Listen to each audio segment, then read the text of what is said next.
On May 10, 2024, a series of solar flares launched a massive geomagnetic storm. These waves of charged plasma and magnetic fields produced an aurora borealis visible far from traditional polar regions. The skies blazed pink and green over the northern U.S., including the state of Wisconsin, as well as the southern UK and the city of Oxford, England. The extreme auroras coincided with a synesthesia conference hosted by the United Kingdom Synesthesia Association and the American Synesthesia Association. My name is Carol Steen. I'm an artist, synesthete, university professor, writer, curator, and that all kind of fits into one nice little package. 30 years ago, I founded with Pat Duffy the American Synesthesia Association. In November, this is our 30th year. A long time ago, I was told that in this lifetime, you're often given hints. And when you're given a hint, it's good to follow it.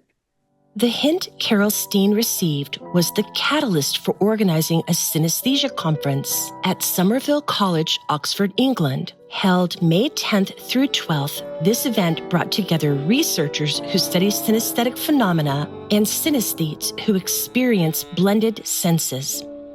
Carrie C. Furman is a synesthete, artist, and synesthesia researcher who has studied aurora phenomena. I've always been a curious traveler, and at the time I planned this project, I had already been to Iceland multiple times and seen many pictures, images, videos about the experience year-round, although almost all of my visits happened outside of the aurora season. So I had been to this place, this region of the world that I really came to appreciate, and I kept seeing all these fantastic images about an experience I hadn't been able to have yet. And I was determined to have it. The first time I saw the aurora, I was taking a few days break in my sabbatical trip when I was a professor. And this was late 2019. And between going to speak at a conference about my work in synesthesia and heading to the artist stay that I had lined up in northern Norway, in order to focus on the Northern Lights for my project, I took a few days and I visited Longyearbyen, which is up on Svalbard. And it's this interesting, politically speaking, territory that's sort of controlled by an international treaty. And Longyearbyen is the sort of permanent, non-scientific settlement that's on the island. And that day I had opted for sort of an all-day boat excursion that took us to some nearby abandoned settlements, and we got to see glaciers and other parts of the incredible scenery up there, nice and close. And of course, being late in the year and being this far north, the days were quite short. Every now and then there would be like some group of people would go and peek outside, and it was so cold and I didn't have quite the right amount of layers. So I would just kind of wait and listen and see if they came, and they would typically come back in. There was a certain point where they did not come back in, and I heard a lot of talking and oohing and eyeing from the deck of the boat. So I put my coat back on, buttoned everything up, and went out there. It was pretty incredible. It almost looked like it was straight overhead in a pretty stunning kind of corona formation. Another synesthete artist was inspired by the aurora over northern climes. Simon Van Wees attended an artist residency in Finland where he first encountered the aurora borealis. I'm Simon Van Wees. I live in Rotterdam in the Netherlands. I am an artist. I graduated in fine art. I'm also an illustrator, and I'm also a composer. I have synesthesia. I have several forms of synesthesia, specifically chromesthesia, color to sound, sound to color synesthesia. I also have synesthesia from events to taste. Maybe I have most of the forms of synesthesia, but not all. In art school in 1997, I did an exchange with art school in Finland, and I had a wish to let people play musical notes under the aurora borealis, exactly how they saw what colors correspond to specific notes on the keyboard to them. So if there would be a person A would see an A in the color red, then he would play a A on a violin, for example. Well, for me, it's like an E on a keyboard. So, and the difference is we would hang out with each other and we would just start jamming and come to score music. And but I failed in doing that because I couldn't get people to go with me to the north of Finland. Also, I didn't have any equipment like video equipment, for example. So I only had one scroll of photo film and a photo camera. So I made 2 or 3 beautiful photos of the aurora borealis. And that was it. Simon believed he had lost his opportunity to collaborate with a community of artists focused on exploring the aurora borealis. For the next 3 decades, he continued to explore the arts through drawing, film, performance, and music composition. Yet, he yearned for another encounter with the inspiring northern lights. Jasmine Sinha researches synesthesia and high sensitivity. She was a presenter at the 2024 Oxford Conference. I am Jasmine Sinha. I am one of the synesthesia ambassadors. So I have been around in the scene, I think, for now over 20 years. And my goal is to make synesthesia understandable. That is, the things which cannot easily be described, where we may lack the vocabulary, or which may simply not be easy to be understood by other people simply because they don't share our experiences. In 2024, there was an international synesthesia conference happening in Oxford, UK. It's the first time I ever went to Oxford, and I was very excited about it. But it was May. It was the beginning of May, shortly after my birthday, which is why I remember so well what the date was. So it was exactly the time of year where you think of everything. You think of spring, and the weather was just amazing. We had ice cream all day long. I have been dreaming of seeing an aurora borealis with my own eyes for decades now, and I was already making plans where to go and when to go. And what I was thinking was I need to go to Scandinavia, and I need to go in wintertime.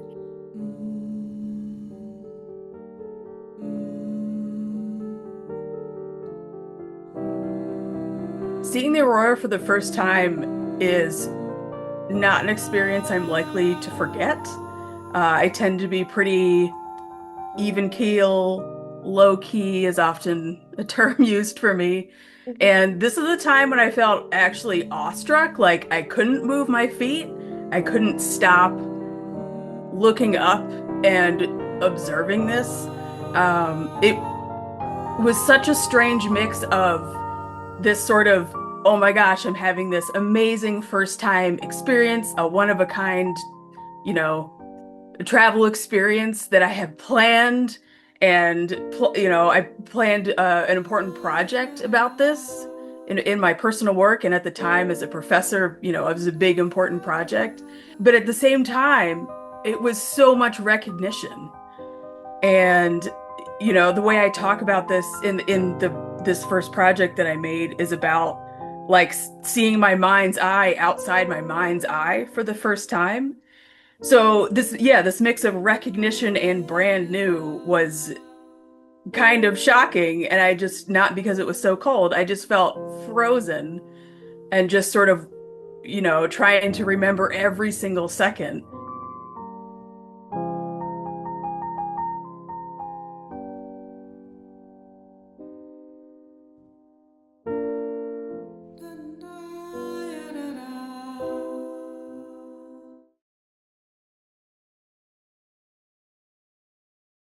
After the first day, the Friday, 10th of May, we were sitting in a lovely restaurant, the Royal Oak. And we were sitting there, and I got a text from a friend, Leen Roetman. And that friend was constantly sending texts about seeing the aurora in the Netherlands, where I live. But in the last few years, I went to the lake near where I live, and I never saw the aurora. But then I got a text from a friend, and I was thinking, leave it. I'm now here in Oxford, leave me alone. But then I was thinking, hold on a minute. Yeah, but I'm now not in the Netherlands. I'm not in Rotterdam. I'm now in Oxford. I'm in a totally different place. I saw very faint white, like curtains, and it was a little bit whitish, pinkish, and I was thinking, wow, this could be it. And when I put my photo camera and I made a photo of it, I was, whoa, because I saw all the colors of the rainbow. And that is particularly rare. That is really rare. Even so south, but also that you have all the colors of the rainbow. And it appeared to have been the massive solar event of the year, or maybe for decades. And I got it on camera. So I was taking photos. I took, I believe, a few thousand photos, and I put that in a row to create an animation. It was really more like a eureka moment, more scientifically, but also that it felt as everything was coming together, because it was like those curtains were getting to a point above in the sky also. It was like the arches were getting to a point, and how I saw it with my naked eyes, like the very faintish pink white. It is, for me, it's the musical note E, has a little bit of it. I didn't necessarily feel like I looked up and said, oh, that looks like these certain sounds or this piece of music, but the whole aesthetic completely fit into what is typical, especially for musical sounds. So they're not solid, heavy objects. They're very light in their manner of movement. They are incredibly ephemeral, sometimes frustratingly so. So I can appreciate you, and then it just keeps moving and, kind of doing its thing. So that their sort of independent nature really corresponded to what I get in my mind's eye. There was such a coincidence. It was a big present. I was super excited. And if I hadn't been in Oxford for the conference, maybe I wouldn't even have known. It was just like we were, after the conference, having a real nice beer in a typical British pub just across from the Somerville College where we had the conference. It was just lovely. It was an amazing mood. We were so happy to be together. The superglue concept, it's a word which I can't wipe off my mind anymore. The superglue between us, which is just happening as soon as a few synesthetes are at the same place and time. It was there all over the place.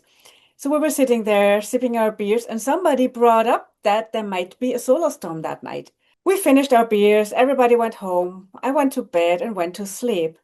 And then there was this text message from our dear friend Simon, who told us that she's there, that she's out there. And then what happened is I got excited. I am a high sensation seeker, which means when I get a stimulus, I really get excited, and my high sensitivity makes me feel the joy so deeply that is just wonderful. So what I did is I stood up, got dressed, and went out again. I couldn't sleep. It was 1 a.m. and I ended up on a little square in a normal neighborhood, which was not very touristy. And there were some people staring at the sky, and they were all excited. Somebody was talking on the phone and said to somebody, "Hey, you need to come down. She's there. She's there." So I looked up and I saw almost nothing. So I addressed those people and asked them, "What's happening? So is the aurora borealis here?" And they said, "Yeah, it's here. You can't see it clearly because it's too bright, but if you look closely, you can see that white fog, or I don't know how I should call it. It was like a white, fast-moving fog on the sky. It actually looked different from clouds. Clouds would move more slowly and would be more bulky. And this was very fine and light movements in white. And then they explained to me the miracle of the shutter duration of your cell phone camera. If you increase the shutter duration, that's how you can capture the pink nature of the aurora. So that's what I did. I shot like 500 pink pictures that night. It was almost like a bit of validation. The sky can do that. Why can't my mind's eye? And going back to that thing about an omen, the fact that my first impression of synesthesia when I was trying to explain it to people was to say it's like the aurora borealis because we had pictures of it. I felt being heard because all the time it felt like I failed at things, and now it felt like I was being accepted, being heard by the nature or whatever to witness such an event.